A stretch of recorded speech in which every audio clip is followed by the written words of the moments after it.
Hello નમસ્કાર વિદ્યાર્થી મિત્રો નમસ્કાર વિદ્યાર્થી મિત્રો. તો વિદ્યાર્થી મિત્રો ચેનલ પર પહેલી વાર આ ચેનલને સબસ્ક્રાઇબ કરી દેજો, બેલ નોટિફિકેશન હિટ કરી દેજો જેથી આવનારી યુઝફુલ વિડીયો તમને ઝડપથી મળી શકે. તો વિદ્યાર્થી મિત્રો સ્વાધ્યાય 10.3માં પ્રશ્ન નંબર 2 છે તે આપણે જોશું. તો જેબની બાજુઓના માપ નીચે પ્રમાણે છે તેવા ચોરસનું આપણે ક્ષેત્રફળ શોધવાનું છે. તો સૌથી પહેલા લખશું કે આ કેટલા માપ આપી દીધેલું છે રકમમાં 10 સેમી. તો આપણે લખશું કે ચોરસની બાજુનું માપ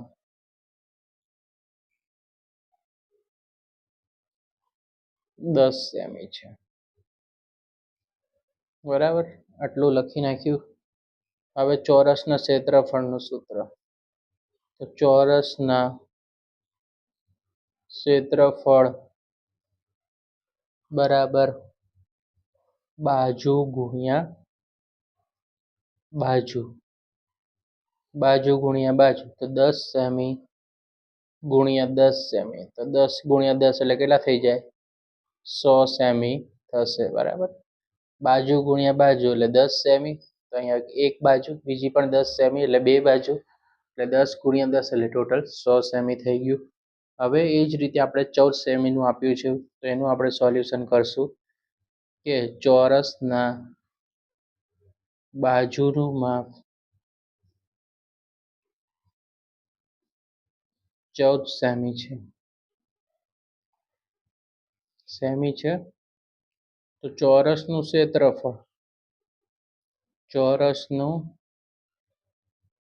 ક્ષેત્રફળ બરાબર બાજુ ગુણ્યા બાજુ. આ બાજુ ગુણ્યા બાજુ એટલે 14 સેમી ગુણ્યા કેટલી થશે? 14 સેમી. તો 14 ગુણ્યા 14 એટલે કેટલા થઈ જશે? 196 ચોરસ સેમી. સેમી લખો કે ચોરસ સેમી લખો, અહીંયા પણ 4 સેમી લખી નાખજો. બરાબર, ચોરસ સેમી. હવે છે સી છે તે જોશું કે 5 મીટર આપ્યું છે. તો ચોરસની બાજુનું માપ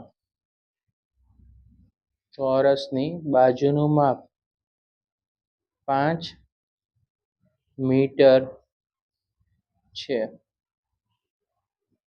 ચોરસનું ક્ષેત્રફળ બરાબર બાજુ ગુણ્યા બાજુ.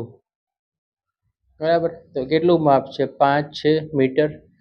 તો આપણે લખશું 5 મીટર ગુણ્યા 5 મીટર બરાબર કેટલું થઈ જાય? 5 ગુણ્યા 5 25 ચોરસ મીટર.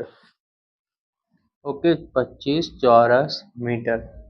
તો આ હતો પ્રશ્ન નંબર 2. હવે પ્રશ્ન નંબર 3 જોશું આપણે કે તમને આ કીધું છે 3 ચોરસની લંબાઈ અને પહોળાઈના માપ નીચે આપેલ છે. તો પહેલું છે 9 મીટર અને 6 મીટર. સૌથી પહેલા આપણે સૂત્ર લખવાનું. લંબચોરસનું ક્ષેત્રફળ એટલે શે લખશું સૂત્રમાં, લંબાઈ એટલે લ લખશું ગુણ્યા પહોળાઈ. રાઈટ, તો લંબાઈ કેટલી છે? પહેલી આપી છે 9 મીટર. પહોળાઈ કેટલી છે? એટલે પહોળાઈ 6 મીટર. તો 9 6 કેટલા થશે? 54 ચોરસ મીટર. બરાબર, 54 ચોરસ મીટર. હવે બીજો પ્રશ્ન છે 17 મીટર અને 3 મીટર. હવે જે આપણે સૂત્ર લખવાનું કે લંબચોરસનું ક્ષેત્રફળ બરાબર લંબાઈ ગુણ્યા પહોળાઈ. સૌથી પહેલા લંબાઈ લેવાની. લંબાઈ કેટલી છે આપણી પાસે? તો કે 17 મીટર ગુણ્યા પહોળાઈ છે 3 મીટર. તો 17 મીટર ગુણ્યા 3 મીટર. તો 17 ગુણ્યા 3 તો કેટલું થઈ જશે? 51 ચોરસ મીટર. રાઈટ. હવે ત્રીજો દાખલો છે, ત્રીજાનો ત્રીજો છે, આપણે સી છે 4 મીટર અને 14 મીટર. તો સૌથી પહેલા આપણે સૂત્ર લખવાનું સોલ્યુશનમાં, લંબચોરસનું ક્ષેત્રફળ બરાબર લંબાઈ ગુણ્યા પહોળાઈ. સૌથી પહેલા લંબાઈની વાત કરીએ તો આપણી પાસે 4 મીટર છે અને પહોળાઈ કેટલી છે, સોરી, લંબાઈ છે 14 મીટર છે અને પહોળાઈ છે આપણી પાસે 4 મીટર. તો 14 ચોક કેટલા થશે, 56 મીટર થશે. 56 પણ કેવું લગાડવું પડશે, ચોરસ મીટર, એટલે ચોરસ મીટરનો મી. રાઈટ વિદ્યાર્થી મિત્રો, તો સ્ક્રીનશોટ પાડી લેજો. ઓકે ઓકે, ચાલો. તો વિદ્યાર્થી મિત્રો, વિડીયો પસંદ આવે તો વિડીયોને લાઈક કરી દેજો, ચેનલને સબસ્ક્રાઇબ કરી દેજો અને આ વિડીયો તમારા મિત્રો સુધી શેર કરી દેજો, જેથી આવનારી યુઝફુલ વિડીયો અમે તમારા સુધી લાવતા રહીશું. ઓકે.